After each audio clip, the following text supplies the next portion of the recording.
All right guys, the golf swing has nowhere to hide today. We're at the Golf Performance Center. We're gonna be using gears to diagnose my swing. And if you're like me, man, I struggle with inconsistency. I can hit a shot that just feels great and follow it up with an absolute disaster. So I'm not sure what it is, but like I said, with gears, we're gonna be able to see and measure everything today.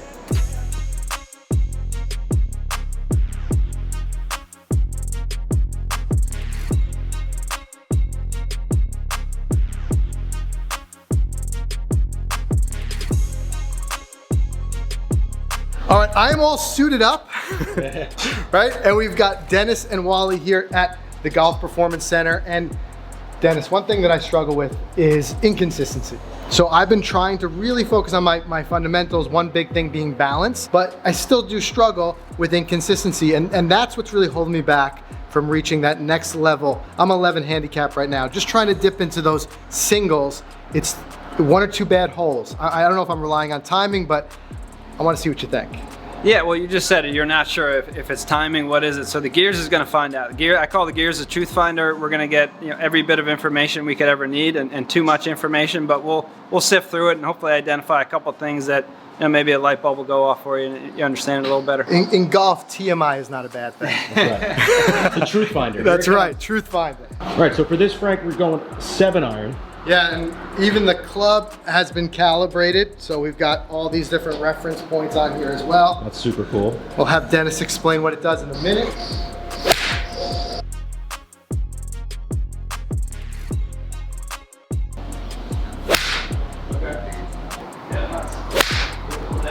All right, Dennis, as Frank is taking a couple of practice swings, what exactly is this system capturing for him? Yeah, so the gear, so he has 28 sensors on his body, just representing different joints, or reflectors really, and these cameras, there's 4 on each side of the room tracking those reflectors. There's also 6 on the club, so you got 34 total.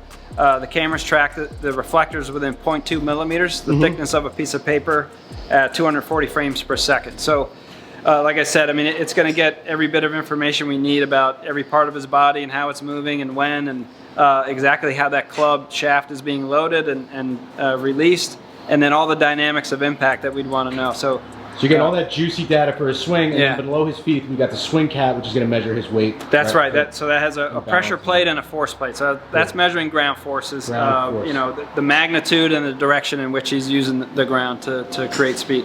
All right, man, you're right. You cannot hide. Nowhere to hide. All right, so we've got a baseline. Took a couple swings.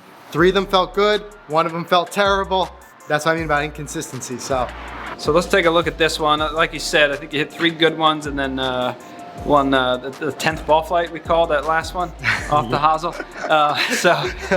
So this one is pretty close to center, so that's a good thing. Your path is pretty close to 0, so that's solid. Hitting down 3 degrees on a 7-iron there, so that's those are good numbers, right? So. But does that mean that everything is working efficiently and optimizing speed and everything? Not necessarily.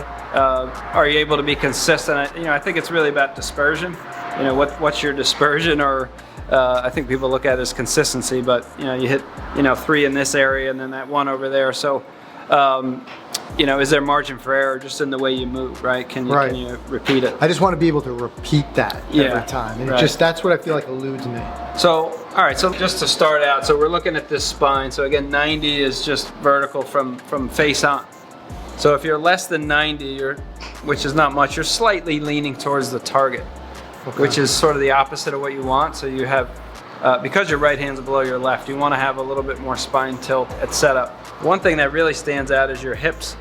Your left hip is way lower than your right. Well, let's see, yeah, right there. So 2.7, that's still pretty considerable. The hips should be pretty level. Okay. Not an ideal place to move from just in the golf swing to the top. And then, so let's see the backswing here. We'll take a look. You're gonna sway a little bit here to like a couple inches of sway, and then reverse spine. So again, there's not a lot of leverage there. If I gave you a medicine ball when you're in reverse spine, you wouldn't feel like you could slam it that hard, versus over here you feel like you can really slam it. You got some a leveraged position. So this screen is coming from Swing Catalyst, and what does that do? So Swing Catalyst, there's a pressure plate and a force plate in the ground. So it's just measuring how you're using the ground, or what we call ground forces.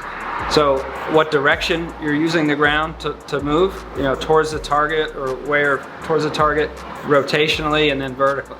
So there's kind of 3 directions, and then how much force. So long drive guys can get 2.5, almost 3 times their body weight into the ground, believe it or not. There was a guy who had 750 pounds of vertical force at one point. So you're not quite there, but that's No. okay. So if we look up here, we have the horizontal force. So once you get up in here, you're in the, kind of the PGA Tour range, and it's relative to your body weight, so percentage of body weight. So you're using this force the most, this direction, horizontal, kind of moving, you know, swaying and moving towards the target. Okay. Rotation, a little bit less, and then vertically even a little bit less so is how much force you're using. Now, there are great players in the world that don't necessarily optimize all 3. They might use one more than the other. Gary Woodland has almost no vertical force, but hits the ball a mile. He's a big, strong guy, and he rotates really well. But it just gives us some insight into, because that's where the energy really starts. That's you have to leverage the ground to create this energy up through the system with the sequencing. So we want to see what are you doing at the ground level, because it's really going to dictate what happens above it. So great balance, really right and left, evenly distributed. If we look at the center of pressure in each foot, it may be a little bit closed, sort of like this look, but not too far off. And we want to see where the pressure goes, how much weight goes to the right. So actually pretty good there. So let's see if we stop there, Wally, at the top. You've done some good things there. Like when we looked on gears, you stayed in posture pretty well. Your weight is maybe just a little bit too far right, a little bit towards the outside of the foot, which really sets you up for good sequence if you can stay a little bit more on the inside of the right foot, so you can first start with a push forward and then rotate. It'll set you up for better sequence. So pretty subtle, but a little bit towards the outside of the foot is the only real critique right there. Okay. And with that sway. So the distribution is okay. You just wouldn't want to see so much on the outside of the yeah. foot. Okay. And that because you've swayed a couple inches, it went to the outside. So my actual center of gravity is moving, Yeah. and that's what makes it on the outside of my foot. Right. So right there, you're really getting towards the toes considerably.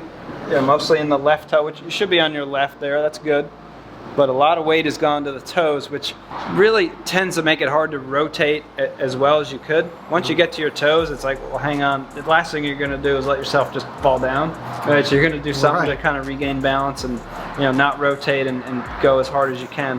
That's a key part of it. Just getting to your toes. So you talked about balance before. I think mostly it's setup. Mostly it's setup. Yeah. Because I was getting to my toes, so now I'm trying to do it here, but you're right. I'm probably losing it in my swing. Yeah, exactly. So there's little things you can do, just working on some feedback on your balance to be in balance throughout the golf swing. So that weight falling forward is limiting my ability to rotate in the and that's why I'm not hitting that torque number. Yeah, well, it goes with you getting a little steep, and then you're on your toes, and it's like, well, I've got to kind of slow down my rotation. Got it. Just a little bit. Okay. Not dramatically. I think a lot of people would probably slow down more. So it's pretty good how you've delivered a pretty zeroed path from where you are right here, on your toes and steep. You've done a pretty good recovery. That comes from playing a lot of golf. Yeah, that's it. Yeah. That's it. Again, I think the biggest thing is kind of where you get to at the top and how you start down. So I'd say staying on the inside of the right foot without sway would be one, and then just getting a sense of how to start, into your left and let the arms drop, in balance. Again, get to your left, in balance, let this drop in the slot, and then you'll really feel like you can rotate on it versus getting to your toes and steep. So I'm starting from a good balance point, but I'm losing it in the swing, and I just need to maintain that with practice. I think that would be big. Okay. Because for anyone who's struggling with consistency, balance, it's a key fundamental. That's one place to look, right? It's the first one, I think. We call ground forces. That's the base of our pyramid of what we call primary fundamentals. So ground forces. So setting up in balance, leveraging the ground the right way, and maintaining balance. It applies to anything in sports, right? The whole point of most sports is to get your opponent off balance. So now they're rendered like, they're not as powerful. So, but we do it to ourselves. Right, we're our own worst enemy. Right, we're getting ourselves off balance. Yeah. Yeah. So. Okay. Yeah, so staying on balance. Absolutely. Yeah, and learning what that is. Practicing in a way that you get some feedback on what am I in balance? What does that feel like? So, just some we call it slow to fast from the ground up. Just working through it that way. Okay, I think I got some good visualizations and ideas of what to do there. All right, as Frank is about to work through some of these, he's going to share some tips on how he's going to work through it. But in a second, I want to just give this place a little highlight. We've been here before, so thanks for inviting us back, guys. We love this place, the GPC Golf Performance Center, Ridgefield, Connecticut. Come down, you can see Dennis or Wally, hop on the gears. You can do a bunch of things, and look at this.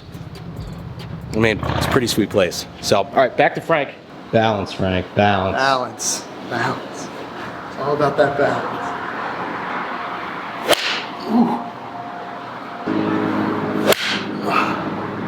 I think what's happening is my hands are trying to react to a different position. Yeah, sure. I'm trying to stay more centered, balanced, and not fall forward. And then my hands are just kind of doing this and coming across it a bit. The main thing I think for you is that you have a lot of knee flex. Yeah. And I think that really disrupts your sense of balance and how to move. Really, it's just sort of unlocking the knees and just getting in this good athletic posture. But you get really in here with a lot of knee flex. Just feel athletic, like you guard somebody in basketball, whatever it is. But yeah, and just hip hinge forward a little more so you're at the top of your knee there. But you're gonna feel like you have less knee flex.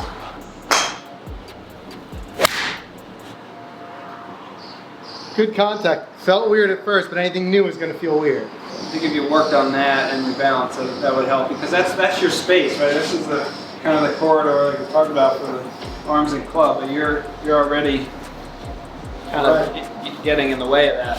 So sometimes when I look at a picture of myself at setup, it looks like my handle's too close to my knees, and that would be why.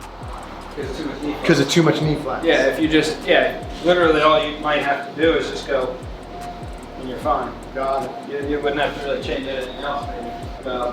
And now, yeah, there's the dramatic difference. So you're just standing up a little bit. Yeah. Wow, what a difference. Yeah. Yeah. Feels a lot with it, right? It Just a does. little movement. But you gotta get in your mind a difference not bad, you know? Right. It's just like you get used to a position. So I can definitely see how that could help. All right, so I've got some homework to do. But I think one of the key takeaways here is if you're struggling with consistency, that fundamental of balance. Here, my setup, we talked about the knee bend and stuff like that, but no matter what, check your balance. And if you get the opportunity to come down here and work on the gears and really see it, trust me, it's enlightening. So Yeah, man. And that's a cool hat. You gonna wear that to dinner tonight? yeah.